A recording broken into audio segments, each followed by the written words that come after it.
The Michael Berry Show. Through his White House press team, announced Sunday night that tomorrow would be the biggest medical news ever, or something to that effect. I don't know if that's true or not. Nothing comes to mind immediately. I suppose the results of the first thalidomide test would be up there. But the idea that the medical establishment that we've trusted, or that many people have for so many years, we're in possession of information that is causing severe disabilities and death, and has been hidden from us by many, many people, pretty darn big. They're not the first to figure this out. They're just the first to reveal it. Robert F. Kennedy gets a lot of credit for that, but also worth noting that the Democrat presidential candidate last year, Robert F. Kennedy, would not be able to have access to or release that information if he didn't have the president's full blessing. These are good times we live in. Dr. Mary Talley Bowden is our guest. Welcome. Thanks for having me, Michael. Don't say my name in the middle of the sentence. It's like my mom. It's weird. Don't go mom on me. Nothing? No. Okay.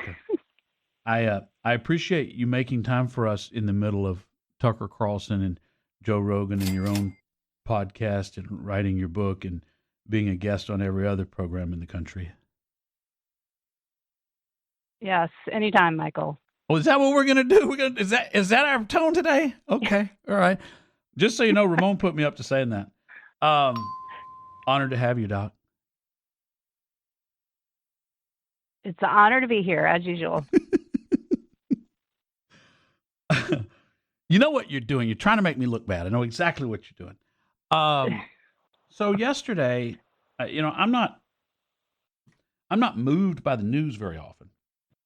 And to be honest, I'm emotionally spent after 2 weeks ago tomorrow, the assassination of Charlie Kirk. Frankly, wish I'd never seen the video because I can't get it out of my head. But emotionally spent and drained, and then there are all the other things. These are heady times. They're crazy times. They're strange times. They're unprecedented times, at least in the modern era. And then we get the news yesterday.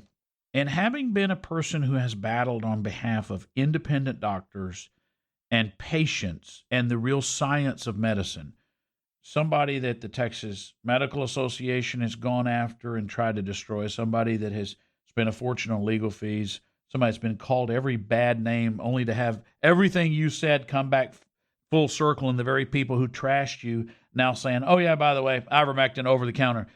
Having been through everything you've been through, from a personal perspective, not a doc, not a mother, not a now prominent figure as part of patients and medical openness, how did you react?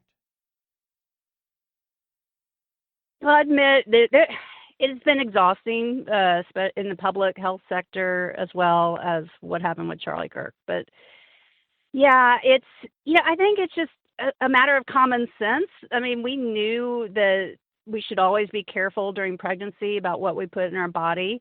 We were screaming about that when they told pregnant women to get the COVID shots. And I don't think people realize this, but all pregnant women are expected to get 3 vaccines, 4 if you count COVID, which is sort of ridiculous because these vaccines have not been tested against a true placebo, and we don't have the long-term safety data. The acetaminophen recommendation, I mean, from what I've read, yes, there is some valid data saying that it could be a contributing factor to autism. I don't think this is going to solve the autism epidemic, but I guess if I were pregnant, I would take that advice seriously. The counter argument is that some people feel like a fever could be contributing to autism. I think what we need is, bottom line common sense. Be very careful about what you put in your body during pregnancy, And then we need to eliminate completely any sort of mandate to have any sort of substance injected into our bodies. And then let the people decide. Let it be an individual decision. Because obviously the science is not settled on what's causing autism, but so many people believe that it is vaccines. Yesterday's announcement was, it was breadcrumbs in that direction. I think a lot of people were disappointed by it because we expected there to be more commentary on vaccines, and it was basically focused on Tylenol. Yeah. Why do you think that was? It's politically easy to talk about acetaminophen toxicity. It's very politically difficult to talk about vaccines, but that's what's disappointing because Trump does not seem to cower from anything politically. I thought Kennedy was capable of being stronger on that front. It's been almost a year now, and the COVID shots are still being given to pregnant women and children. It's very alarming to me. I continue to see injured people on a daily basis in my office. It's just astounding to me that this product is still on the market. Injured in what way? Like, what would be some of those common ways? Autoimmune disease, neurological disease. I saw a former marathon runner in my office last week, 2 shots in the right arm. Now her right arm will not stop shaking. That's been going on for 4 years, and she doesn't have a single physician who will entertain the possibility that could be from the mRNA shots. I was the one that had to submit her report to VAERS. She can't teach anymore. She can't run anymore. I see this daily in my office.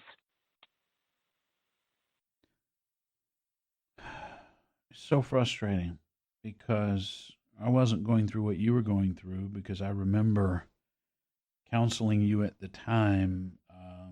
MTB, you need a vacation. You were pillar to post. You were seemingly 24 hours a day fielding calls. You were having to, it's like you were in the middle of the Spanish flu in 1918. But I got to tell you, watching people that told me how stupid I was for not getting this and how I was going to die as a result of this, and now so many of them with severe medical conditions as a result of my brother dying from it. He didn't want to take it. He was required to by law enforcement. It's I don't get emotional about a lot, but Dr. Mary Talley Bowden is our guest. Can you hang with us for just a moment? Yes. Thank you. Lucky you. The Michael Berry Show continues. This must be your lucky day. Dr. Bowden? Yes, sir. I want to go back to, so yesterday, in the midst of this blockbuster set of revelations coming from the Director of Health and Human Services, Secretary of Health and Human Services, and the President, and the takeaway that seemed to be the only thing anyone covered, and again, this is a limitation of medical knowledge by reporters. You talk about what you talk about because it's all you know, is Tylenol tended to be the most reported on subject. And granted, Tylenol is ubiquitous. Everyone has it in their medicine cabinet. But it feels like we lost out on the forest for the trees on the bigger revelations yesterday. Without conjecture, what did you feel like they said yesterday that was most important? Well, my takeaway, I think everybody's takeaway from that is just buyer beware. Don't just blindly put things in your body, especially when you're pregnant, because everybody had this false assumption that acetaminophen is very safe. And interestingly, during COVID, we figured out that people that took Tylenol during COVID had worse outcomes, which that was the first hint. But as I said before, I think there was disappointment that there was not more focus on the contribution of vaccines and autism.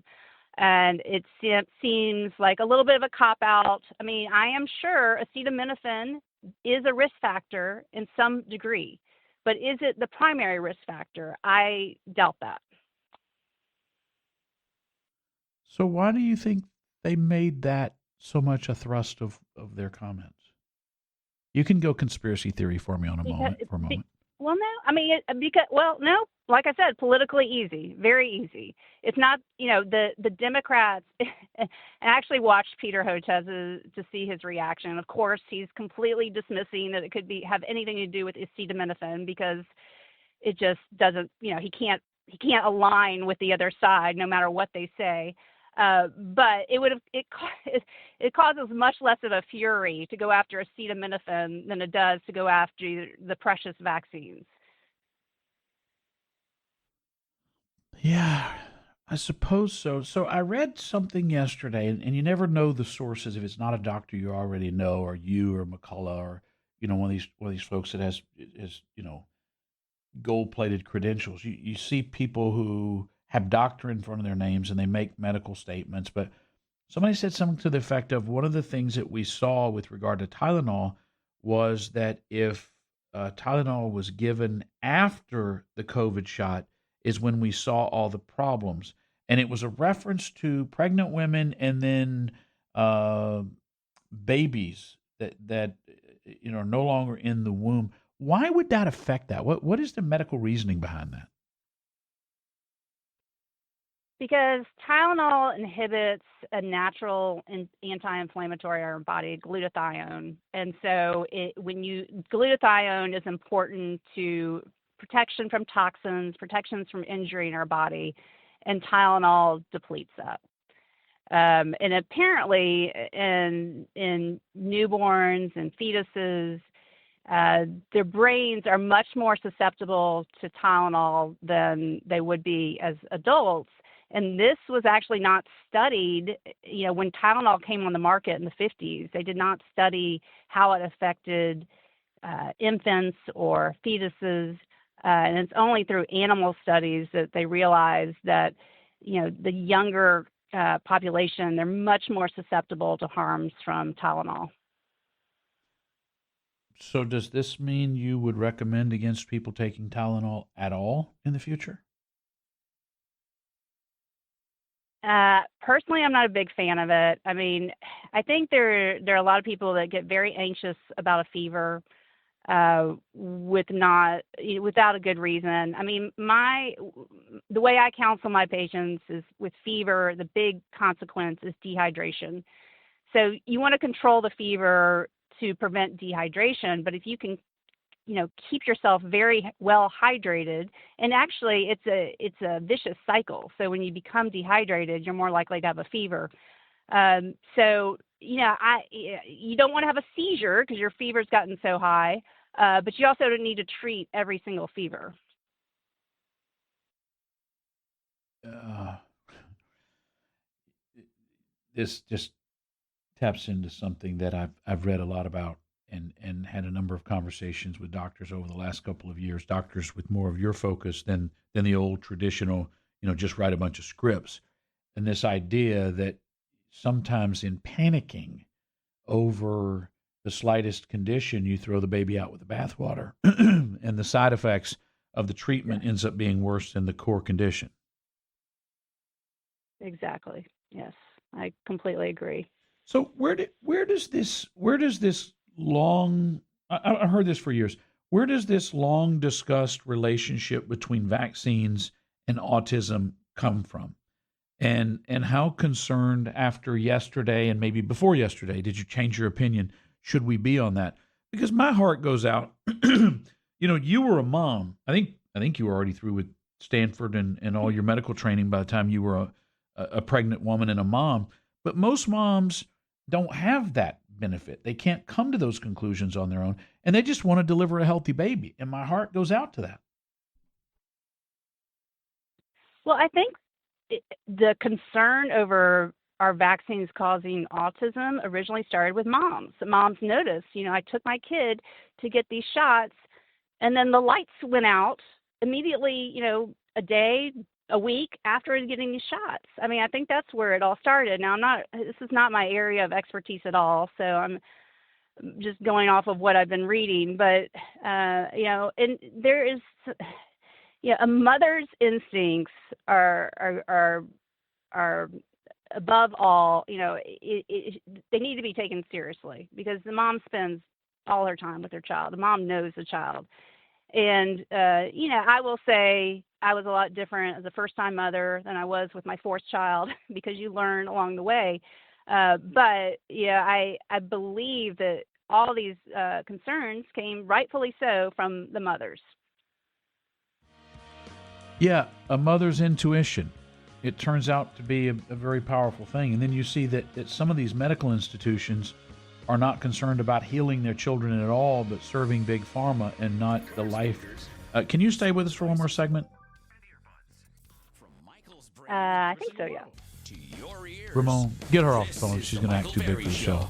We're talking about the breaking developments yesterday between Cabinet Secretary Housing and Human Services, Health and Human Services Director Robert F. Kennedy Jr., and of course the President, talking about medical breakthroughs and a commitment to investigate further.